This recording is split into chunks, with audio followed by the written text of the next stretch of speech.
Selamat pagi dan salam sejahtera bagi kita semua.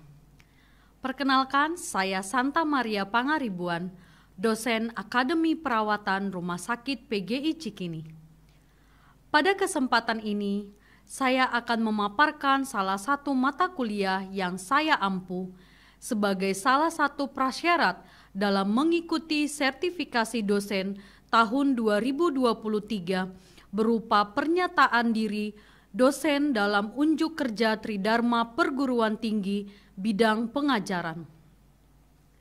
Pemaparan ini akan memberikan gambaran delivery, interaction, dan assessment mata kuliah keperawatan keluarga yang saya ampu. Keperawatan keluarga merupakan mata kuliah keperawatan klinik. Mata kuliah keperawatan keluarga akan berfokus pada dua bagian utama, yaitu membahas tentang konsep keperawatan keluarga serta penerapan asuhan keperawatan keluarga. Mata kuliah keperawatan keluarga berfokus kepada keluarga sesuai dengan tahap perkembangan keluarga, mulai dari pasangan baru menikah sampai keluarga dengan lanjut usia, baik yang mempunyai masalah kesehatan atau tidak mempunyai masalah kesehatan, dengan mengutamakan tindakan promotif dan preventif tanpa mengesampingkan tindakan kuratif dan rehabilitatif. Pelayanan keperawatan keluarga merupakan salah satu area pelayanan holistik yang menempatkan keluarga dan komponennya sebagai fokus pelayanan keperawatan dan melibatkan anggota keluarga dalam proses keperawatan meliputi pengkajian, perencanaan, pelaksanaan, dan evaluasi. Keluarga dijadikan sebagai unit pelayanan keperawatan karena masalah keperawatan keluarga saling berkaitan dan mempengaruhi satu sama lain dan juga mempengaruhi keluarga-keluarga di sekitarnya atau masyarakat secara luas. Lingkup pelayanan keperawatan keluarga adalah peningkatan kesehatan dan pencegahan penyakit, meningkatkan kemandirian keluarga, serta memungkinkan keluarga melakukan tugas perawatan kesehatan keluarga dan menangani masalah kesehatan. Untuk mencapai tujuan tersebut, melalui mata kuliah keperawatan keluarga, maka mahasiswa Akper akan dibekali materi tentang konsep keperawatan keluarga, kesehatan keluarga, keluarga sejahtera, asuhan keperawatan keluarga pada tiap tahap perkembangan keluarga yang meliputi keluarga pasangan yang baru menikah, keluarga yang menanti kelahiran, keluarga dengan balita, keluarga dengan anak usia sekolah, keluarga dengan remaja, keluarga dewasa, keluarga dengan lansia, serta masalah-masalah yang lazim di Indonesia. Mata kuliah ini diambil pada semester 5 dengan bobot 3 SKS, 1 SKS teori, 1 SKS laboratorium, dan 1 SKS praktek klinik. Mata kuliah ini disampaikan berdasarkan capaian pembelajaran yang telah ditetapkan yang mengacu pada capaian pembelajaran program studi dan profil lulusan Akademi Perawatan Rumah Sakit PGI Cikini, dan terdapat 7 CPMK yang diemban pada mata kuliah keperawatan keluarga. Diharapkan mahasiswa mampu memahami konsep keperawatan keluarga sebagai dasar dalam memberikan asuhan keperawatan keluarga. Mahasiswa mampu melengkapi data asuhan keperawatan keluarga melalui pengkajian. Mahasiswa mampu menegakkan diagnosa keperawatan keluarga, menyusun rencana tindakan keperawatan, mampu menerapkan keterampilan yang spesifik dalam melakukan asuhan keperawatan keluarga, mampu melakukan evaluasi asuhan keperawatan keluarga, dan mampu mendokumentasikan proses dan hasil asuhan keperawatan keluarga. Untuk penyampaian materi yang lebih spesifik, maka 7 CPMK ini dibagi dalam 7 sub CPMK yang kemudian didistribusikan dalam 14 kali pertemuan di luar ujian tengah semester, ujian akhir, dan ujian laboratorium. Dengan durasi waktu 1 kali 50 menit untuk pembelajaran teori dan 1 kali 170 menit untuk pembelajaran klinik. Agar penyampaian materi terstruktur, maka landasan teori dan konsep akan dibahas terlebih dahulu, kemudian dilanjutkan dengan praktik keperawatan di laboratorium maupun ruang kelas. Konsep keperawatan keluarga, keluarga sejahtera, ruang lingkup keperawatan keluarga akan disampaikan di awal perkuliahan, kemudian dilanjutkan dengan asuhan keperawatan sesuai dengan tahap perkembangan dan masalah kesehatan keluarga yang lazim di Indonesia. Untuk mengoptimalkan proses pembelajaran dan pemahaman mahasiswa, maka disediakan modul ajar teori dan praktika serta sumber-sumber utama dan pendukung sebagai bahan referensi mahasiswa berupa buku dan publikasi hasil penelitian dan pengabdian kepada masyarakat. Interaksi dengan mahasiswa dalam proses pembelajaran berbasis pada student-centered learning guna meningkatkan partisipasi mahasiswa dalam pembelajaran. Beberapa teknik yang akan digunakan antara lain yang pertama kuliah interaktif, yaitu ceramah dengan menyisipkan pertanyaan-pertanyaan guna meningkatkan kemampuan berpikir mahasiswa dan keberanian dalam mengungkapkan pendapat. Yang kedua, diskusi dalam kelompok di mana hasilnya akan dipresentasikan di kelas. Yang ketiga, studi kasus, di mana mahasiswa akan terpapar kasus-kasus keperawatan keluarga untuk meningkatkan kemampuan dalam mengambil keputusan-keputusan di lapangan dan berpikir kritis. Yang berikutnya, belajar mandiri untuk memberikan stimulus dengan memberikan penugasan atau latihan di laboratorium sebagai prasyarat sebelum memasuki praktek klinik. Guna meningkatkan interaksi antar mahasiswa dan dosen, maka berbagai platform baik daring maupun luring digunakan seperti Zoom, Google Meet, Google Classroom, dan WhatsApp Group. Penilaian hasil belajar mahasiswa disesuaikan dengan sub-CPMK yang telah ditetapkan yang terdiri dari 3 aspek, yaitu pengetahuan 30%, keterampilan 40%, dan sikap 30%.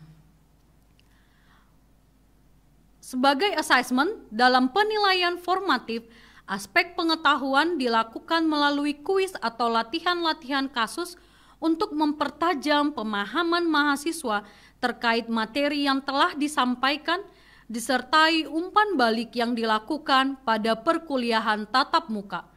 Sedangkan untuk aspek keterampilan dilakukan saat mahasiswa melakukan redemonstrasi.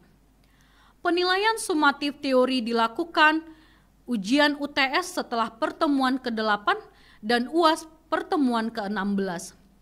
Penilaian sumatif praktikal laboratorium dilakukan setelah pertemuan ke-15. Sedangkan untuk penilaian sikap berdasarkan hasil observasi terhadap kedisiplinan, keaktifan, dan kehadiran sepanjang perkuliahan.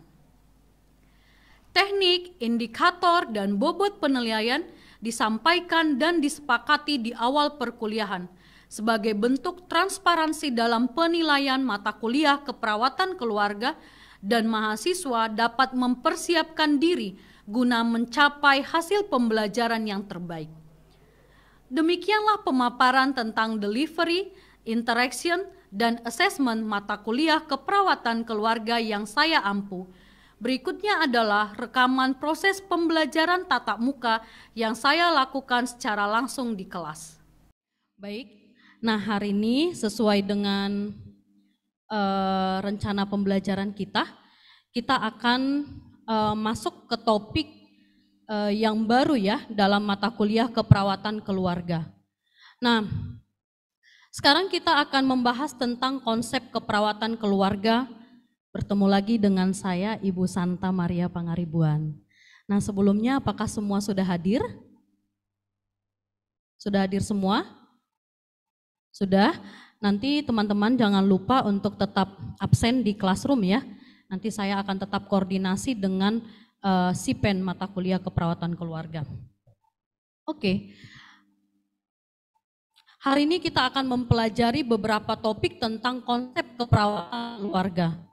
Nah, diharapkan setelah mengikuti pembelajaran hari ini, mahasiswa harus mampu memahami apa itu keluarga.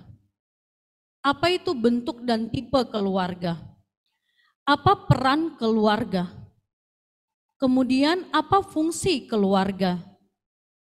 Teman-teman harus memahami struktur keluarga, tugas kesehatan keluarga, tahap perkembangan keluarga, dan peran perawat keluarga. Kenapa kita harus memahami semua konsep ini dulu? Tentu kita akan memberikan asuhan keperawatan kepada keluarga. Apa yang menjadi dasar kita sebelum kita memberikan asuhan keperawatan? Kita harus memahami betul konsep keperawatan keluarga itu sendiri. Nah, oke, mungkin Bu Santa mau bertanya dulu. Apa yang kalian lihat dengan kedua gambar yang ada di slide ini? Mungkin ada yang mau memberikan pendapat.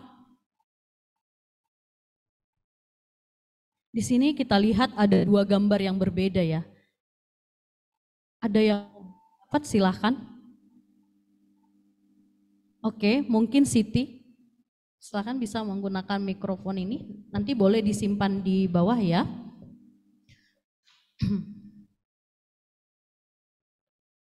Oke.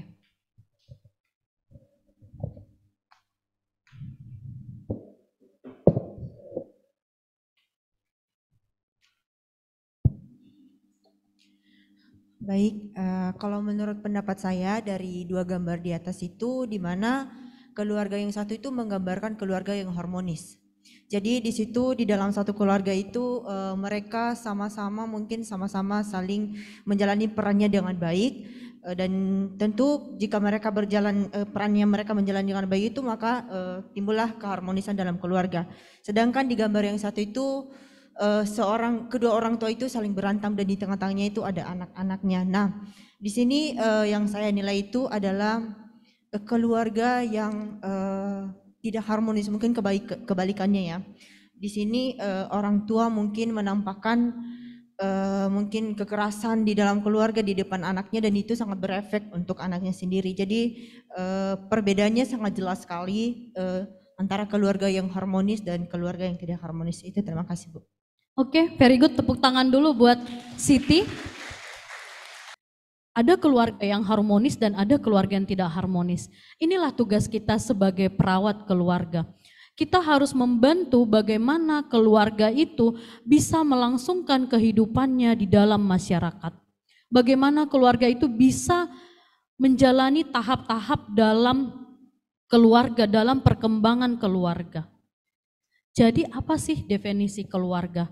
Nah, Friedman pada tahun 1998 berpendapat bahwa keluarga adalah kumpulan dua orang atau lebih yang dibentuk atas dasar kebersamaan dan adanya kedekatan emosional dan mereka tinggal dalam suatu tempat, dalam satu atap yang sama dengan tujuan yang sama dan memiliki nilai-nilai budaya tersendiri. Jadi apa yang dapat kita simpulkan pengertian keluarga itu? Keluarga adalah unit terkecil dari masyarakat di mana ada dua orang atau lebih individu, ada kepala keluarga, mereka berkumpul dan tinggal dalam satu atap dan saling berinteraksi dan memiliki tujuan yang sama. Apa saja bentuk keluarga yang tradisional? Yang pertama itu keluarga inti atau nuclear family. Keluarga inti itu adalah keluarga yang terdiri dari ayah, ibu, dan anak. Ada lagi yang disebut dengan keluarga besar atau extended family. Keluarga besar atau extended family itu adalah keluarga yang tinggal, yang terdiri dari beberapa generasi, biasanya 3 generasi. Jadi ada keluarga inti, ada ayah, ibu, dan anak. Tapi di rumah itu ada juga kakek, nenek, paman, bibi, tinggal dalam satu rumah. Nah, ada lagi yang disebut dengan keluarga dyad family atau dyadic family. Nah, ini adalah keluarga dengan pasangan suami istri, tetapi tidak memiliki anak.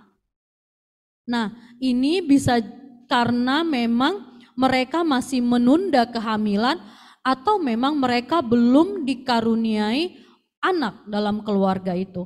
Itu disebut dengan keluarga diet atau diet family. Paham sampai di sini? Paham ya? Ada lagi yang disebut dengan keluarga single adult, keluarga dewasa. Ini biasanya keluarga yang sudah menikah, tapi mereka terpisah karena tujuan tertentu. Ini sering disebut sehari-hari kalian mungkin LDM, long distance marriage. Jadi sebenarnya statusnya adalah sudah menikah, tapi di tempat dia tinggal saat itu statusnya single. Ini karena tujuan tertentu, misalnya karena studi, karena pekerjaan. Nah, bagaimana dengan keluarga non-tradisional? Keluarga non-tradisional itu terdiri dari commune family. Commune family itu apa? Atau sering disebut keluarga komune. Nah, commune family itu artinya ada keluarga inti, terdiri dari bapak, ibu, dan anak, tapi ada keluarga inti lain, artinya dalam satu rumah ada beberapa keluarga inti. Nah, selanjutnya kita masuk kepada peran keluarga. Tentu kalian semua ini adalah bagian dari anggota keluarga. Ayah merupakan bagian dari anggota keluarga, dialah pemimpin, ya kan? Kita tahu bahwa ayah itulah menjadi pemimpin dalam sebuah keluarga. Tapi bagaimana kalau ayahnya sudah meninggal? Nah, peran itu akan digantikan oleh ibu, ya.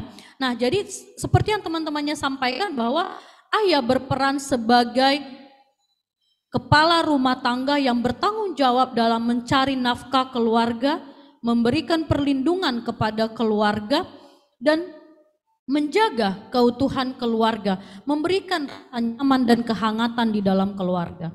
Fried berpendapat bahwa fungsi keluarga itu ada 5. Yang pertama, fungsi afektif. Yang kedua, fungsi sosial.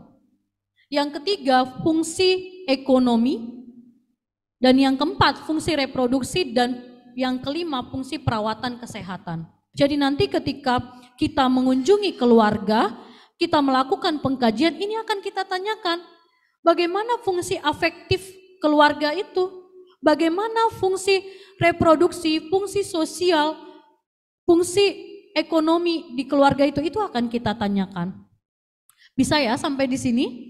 Bisa ya? Nah, Friedman berpendapat bahwa struktur keluarga itu dipengaruhi oleh pola komunikasi keluarga. Komunikasi terbuka sangat penting sekali dalam struktur keluarga. Kemudian apalagi struktur peran keluarga. Tentu tadi kita sudah tahu peran ayah apa, peran ibu apa, peran anak ada gitu. Jadi peran masing-masing anggota keluarga ini harus dijalankan. Struktur keluarga itu menurut Effendi ada yang berdasarkan dominasi jalur hubungan darah. Jalur hubungan darah ini terbagi menjadi 2, patrilineal dan matrilineal.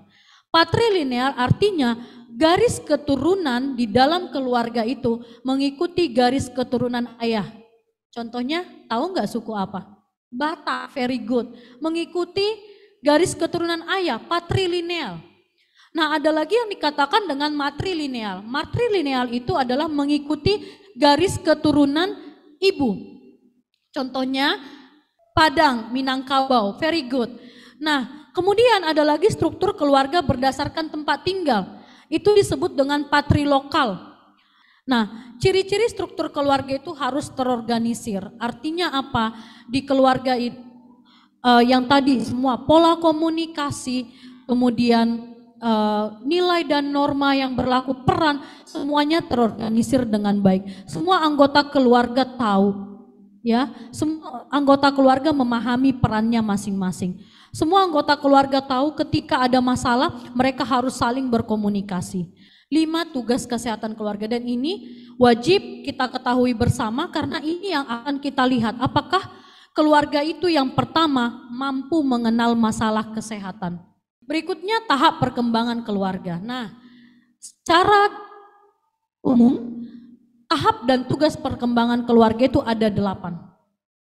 Tahap pertama itu yaitu keluarga baru menikah Apa sih tugas keluarga baru menikah? Tugas perkembangan keluarga baru menikah yaitu ketika pasangan yang baru menikah mempertahankan hubungan yang saling memuaskan antar pasangan. Pada tahap ini mereka akan merencanakan jumlah anak, mereka akan merencanakan kehamilan, dan nanti mereka akan merencanakan ketika nanti sudah hamil akan mengikuti kelas prenatal itu di mana. Nah, itu semua direncanakan di tahap pertama keluarga baru menikah. Tahap yang ketiga itu keluarga dengan anak usia sekolah, yaitu 2-5 tahun. Di tahap ini keluarga memiliki tugas perkembangan, yaitu mengajarkan sosialisasi kepada anak. Tidak hanya sosialisasi di lingkungan rumah saja. Tahap perkembangan yang kelima itu keluarga dengan anak remaja. Oke. Nah, tahap yang ke-8 itu adalah keluarga dengan usia tua. Artinya salah satu pasangan sudah pensiun, sudah lebih dari 60 tahun atau bahkan sudah ada yang meninggal. Di sini tugas perkembangannya adalah bagaimana mereka mempersiapkan kematian yang damai. Mereka siap untuk meninggal dunia. Itu tugas dan tahap perkembangan yang ke-8. Bagaimana kalau keluarga itu ekonominya tidak cukup gitu. Nah, memang tadi Bu Santa sampaikan fungsi ekonomi sangat penting di dalam keluarga. Tapi ekonomi bukan segalanya bagi keluarga. Artinya sebagai perawat kita mungkin bisa mengkaji, kan nanti ketika kita pengkajian ke keluarga kita menanyakan pekerjaan, penghasilan gitu. Kemudian mungkin kita bisa memotivasi. Kalau dia keluarganya sudah di tahap keluarga anak dewasa, sudah menyelesaikan pendidikan, kita boleh memotivasi keluarga ya untuk mencari pekerjaan. Kita lihat dulu peran perawat yang lainnya. Bagaimana? Siti sudah? Sudah Bu, terima sudah kasih ya. Bu. Oke. Nah, katanya perawat itu juga berperan sebagai health education ya. Jadi tadi kita memberikan pendidikan kesehatan sesuai dengan masalah kesehatan yang dialami oleh keluarga. Oke. Kemudian sebagai koordinator ya, kita yang menjadi pemberi asuhan keperawatan ya, koordinatornya kita. Kemudian sebagai pelaksana ketika keluarga membutuhkan promosi kesehatan, ketika keluarga membutuhkan bantuan dari perawat, kitalah yang bertugas untuk memberikan promosi kesehatan itu sebagai pelaksananya. Kemudian kita memonitor ya, memantau kondisi kesehatan keluarga. Kemudian advokat ya, kita sebagai pembela dari hak-hak dari keluarga. Ketika misalnya keluarga tidak mendapatkan pelayanan kesehatan yang sesuai, kita berhak berperan sebagai advokatnya keluarga. Kemudian kolaborator, jadi kita berkolaborasi dengan petugas kesehatan yang lainnya terkait dengan masalah kesehatan di dalam keluarga. Kemudian konselor ya, kita sebagai konselor, bagaimana keluarga itu bisa ya menanyakan hal apapun yang mereka ingin tahu tentang kesehatannya. Kemudian penemu kasus, tentu kita yang bisa tahu apa masalah kesehatan ini, apakah hanya sekedar demam, apakah hanya sekedar penurunan berat badan, atau ada kasus lain yang mendasari tanda dan gejala ini. Inilah tugas kita, peran kita sebagai perawat keluarga. Oke, cukup sampai di sini untuk konsep kesehatan keluarga. Any question? Ada pertanyaan? Oke, Lucia silakan. Baik Bu, saya ingin bertanya, apakah peran keluarga yang tadi sudah Ibu jelaskan ada kaitannya dengan kehidupan masyarakat kita yang sekarang? Terima kasih Bu. Oke, pertanyaannya sangat bagus ya. Jadi adakah kaitannya antara peran keluarga dengan kehidupan masyarakat? Tentu saja. Jawabannya tentu saja. Keluarga inilah yang berperan dalam pembangunan kualitas sebuah bangsa. Artinya apa? Keluarga ini kan yang menjadi tempat sebagai unit terkecil dari masyarakat ya.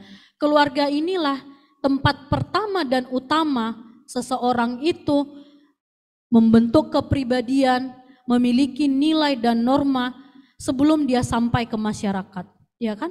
Di keluarga lah tempat pertama sekali nilai dan norma itu kita jalanin gitu. Karakter kita terbangun pertama sekali dari lingkungan keluarga. Artinya keluarga ini sebagai pondasi untuk tumbuh dan berkembangnya sebuah bangsa. Kalau pondasinya kuat, kokoh, ya kan? Artinya yang di atasnya itu akan tegak. Kalau sebuah keluarga itu kokoh, tangguh, otomatis bangsanya juga akan tangguh. Ketahanan nasional itu tercapai, persatuan kesatuan itu tercapai. Bayangkan keluarga itu sebagai pondasi. Pondasi itu harus kuat, pondasi itu harus kokoh gitu. Supaya yang berdiri setelahnya bangsa itu juga kokoh, kuat, tangguh. Dan itu berasal dari mana? Berasal dari keluarga-keluarga yang tangguh, berasal dari keluarga-keluarga yang berkualitas. Tapi kita masih punya PR yang banyak di negara kita. Kita punya pekerjaan rumah yang banyak sebagai perawat keluarga. Kita bisa lihat di negara kita, dalam keluarga tingginya angka perceraian, KDRT, ya kan? Kekerasan terhadap istri, kekerasan terhadap anak, kenakalan remaja, pergaulan bebas, ya kan? Inilah wajah buruk keluarga, gambaran keluarga di negara kita. Jadi kita sebagai perawat keluarga harus bisa memberikan promosi kesehatan, pendidikan kesehatan, supaya keluarga itu bisa melewati setiap tahap perkembangan keluarga. Bisa? Bisa? Baik, itu saja pertemuan kita sekarang. Sebelum kita mengakhiri kelas, Bu Santa ada kuis. Oke, silahkan keluarkan handphonenya. Nah, boleh ya dibuka ini ya. Kahoot.it.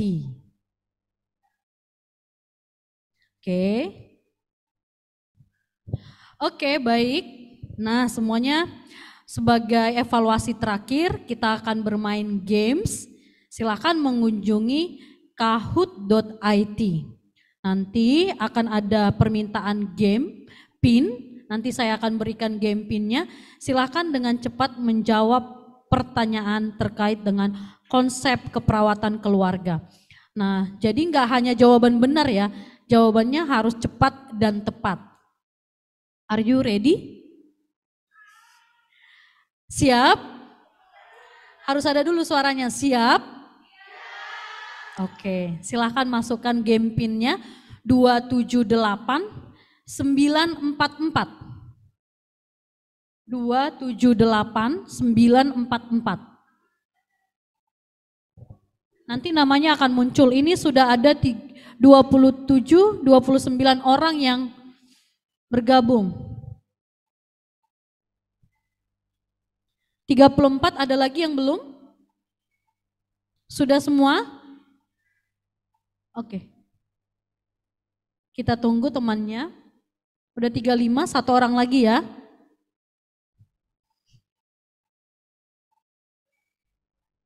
Ini waktunya sudah agak ditambahkan. Satu soal 30 detik melihat pertanyaannya. Oke. 36, udah ya Dek? Oke, kita akan mulai pertanyaan. Satu orang lagi. 36, udah? Bisa? Tarik nafas. Oke, sudah ya, udah masuk. Nah, oke, kita mulai pertanyaan yang pertama, silakan.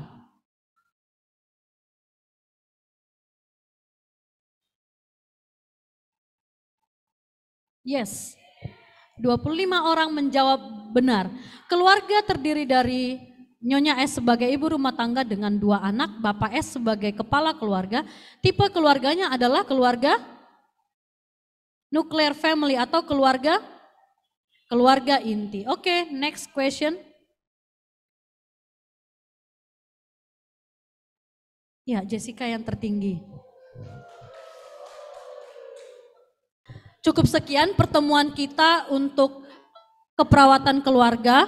Bu Santa berharap kalian semua, Anda semua mendapatkan sesuatu yang baru pada pertemuan hari ini. Mohon maaf jika ada yang kurang dan terima kasih.